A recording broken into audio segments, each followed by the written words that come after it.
Hello, good news, I'm back. Well, it's been a while since I made a podcast. It's been a couple months, I think. And for those of you who don't know me or are not familiar with me, my name is Stephen. I'm an English professor. I teach English at a university in South Korea.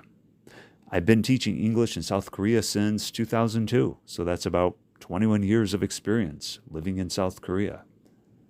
Of course, between then and now, I have traveled a lot. I've traveled back and forth from South Korea back to the United States, and I've even traveled to other countries, other places as well. So I've had a lot of experience traveling.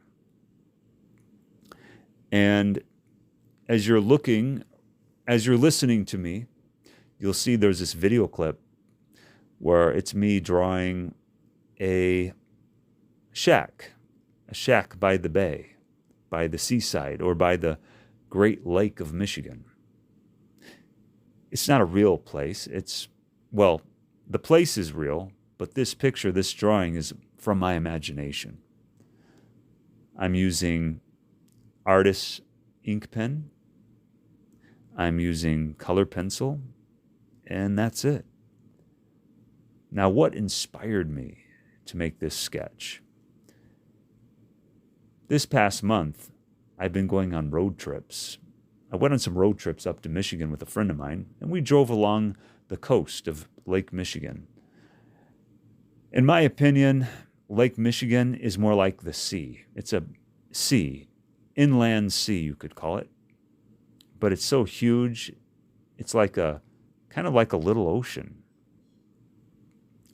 And Michigan is surrounded by these lakes, which look like oceans. They have waves, and they're so big with the beaches and waves that if you were there, you would think you're by one of the oceans.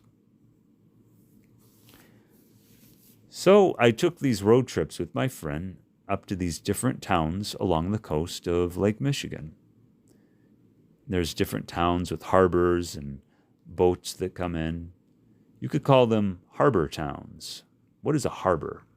A harbor is a place where lots of boats come through and park and sit and stay. There's a lot of people there with their yachts and ships and things. Not really big ships, I should say, but more like just regular sailboats and things like that, or motorboats, speedboats, and sailboats. So for inspiration, I feel like drawing this. Something for you to see as you're listening to this podcast. And what I'd like to cover today and talk with you about is my experience with traveling and my thoughts on staying as a guest at someone else's house. And also, I'd like to share with you my thoughts and my perspective on being a person who lives between South Korea and America, between South Korea and the United States. And also, I'm a person who has traveled to other places, and I've been a guest in many different places. So I have a lot of experience being a guest in different places. And also, I'll share with you my thoughts on how I think this has changed me as a person and what I've learned from these experiences. So first off, I'd like to share with you my experience I had. Well, let's see. Let me go in order first.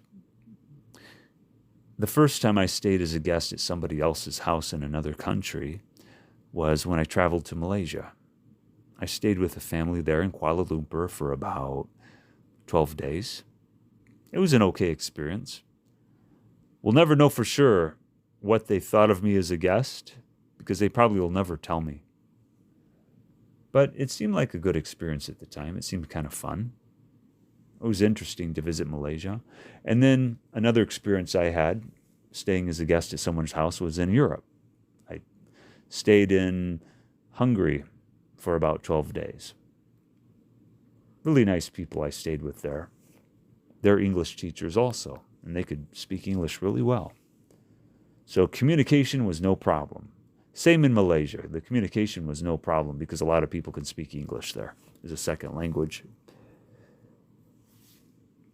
And what else? Other experiences I've had was staying in different places here in the United States. So one recent experience I had was visiting my aunt and uncle and cousin down in North Carolina. That was a good experience for the most part.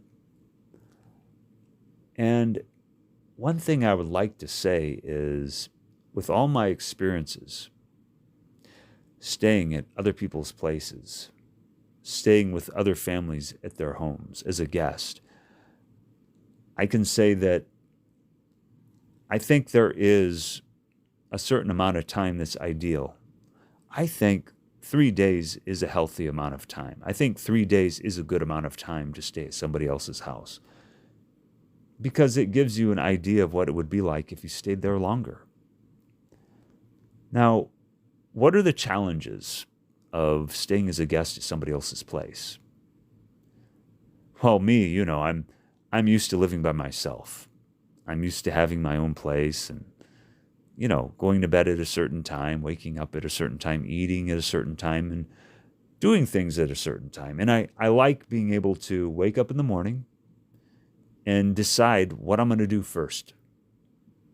Well, except for teaching and things like that, I do have certain obligations as a teacher, as a professor. But as far as what I do before that, when I start the day, I like that. I like being able to decide how I'm going to start that hour when I first wake up.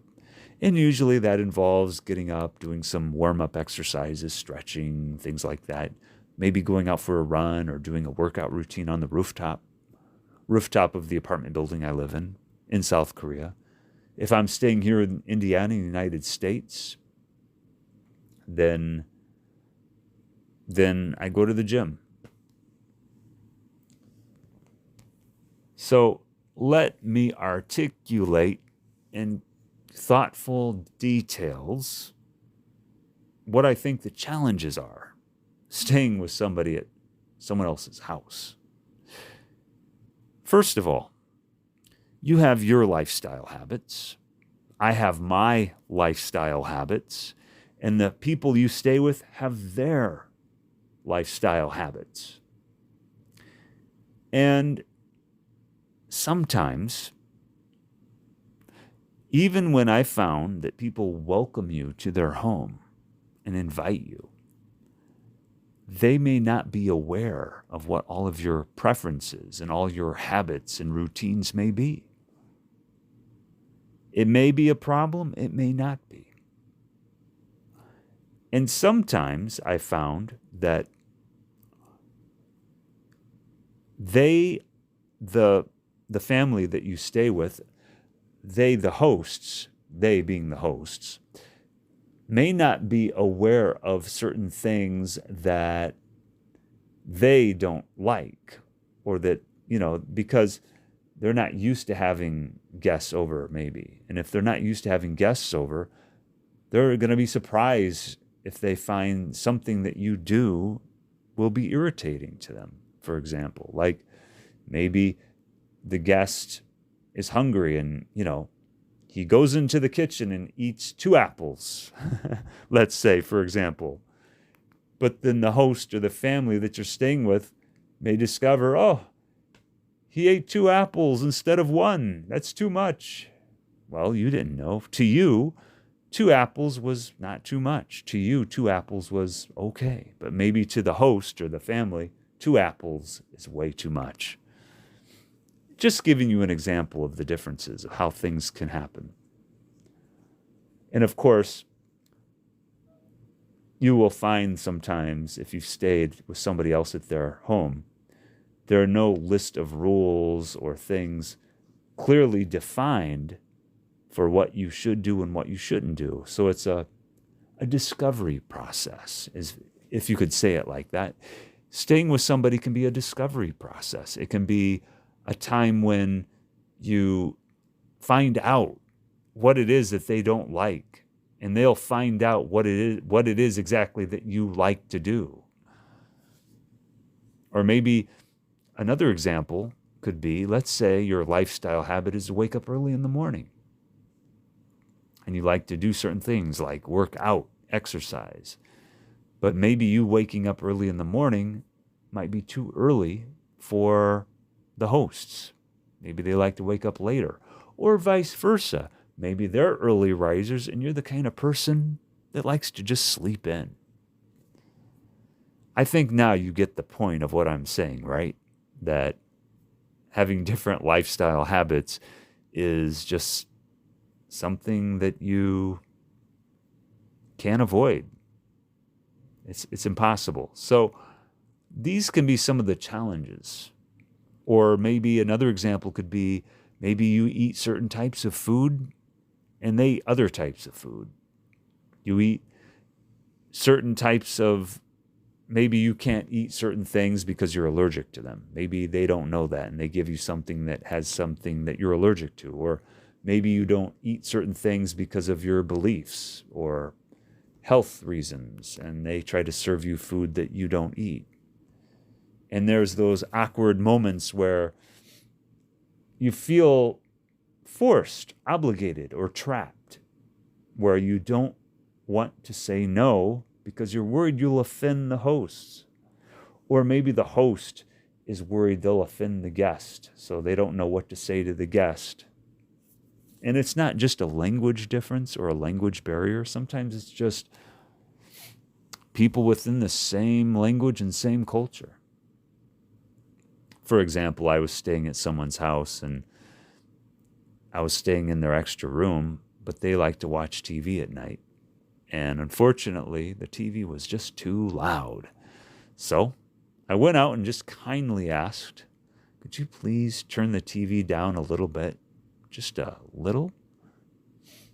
And while they may not mind, or they may not seem to mind, it could still be annoying for some people, because you know how people are. People don't like to change certain things. That's the way we are. We're creatures of habit, and we like to keep and maintain, we like to hold on to our personal autonomy. What is personal autonomy? Personal autonomy is when you feel in control of your own decisions. And if somebody comes in and asks for a small favor, that also may make somebody feel that they're not in control of their own decisions. Personal autonomy, right? So that's what that means. Personal autonomy means feeling the freedom to say no if you want to say no.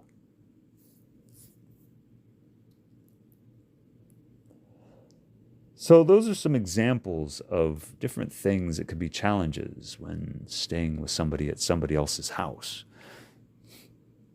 Now what I'd like to share with you is my thoughts on how traveling across the world back and forth has impacted me as a person. Because living in South Korea, the way I do things and the way I live over there is a little bit different than when I come to visit my parents and friends here in the United States, here in Indiana. Because the way I live is a little bit different. So I'm away from South Korea, and that gives me a chance to reflect on things. Because when you move from another place, it gives you time to reflect on things you've experienced in this past year, and it gives you time and a chance to think about things. And I believe that being in South Korea has made me better at being here in the United States, visiting here with my family and friends. And vice versa. I find that after staying in the United States on vacation traveling around for this number of weeks, these numbers of weeks. I would say I've been here for about 7.5 weeks. So staying here for this long, well, teaching online, I still teach online. And I still keep busy, keep learning, reading, interacting with my online students. Although I have those routines, I still find that when I go back to South Korea and get ready to teach again for the new semester at the university, I find that I'm better at being in South Korea because you have time to reflect on things and you get a perspective. You get to look at things from a different perspective. So, in summary, in conclusion here, I think that being in one place makes me better at being at the other place, and vice versa. Vice versa, what does that mean? That means the opposite is also true. The opposite way of what I say is also true. Vice versa. And also, because I'm not really good at sleeping on the plane. So I find that while being on the plane, I don't sleep. So I have lots of time to contemplate and think about things. So here I am making this podcast for you. And I would like to go ahead and just finish it, wrap it up, and I look forward to making another one with you really soon. Did I say another one with you? I should say, I look forward to making another one for you real soon.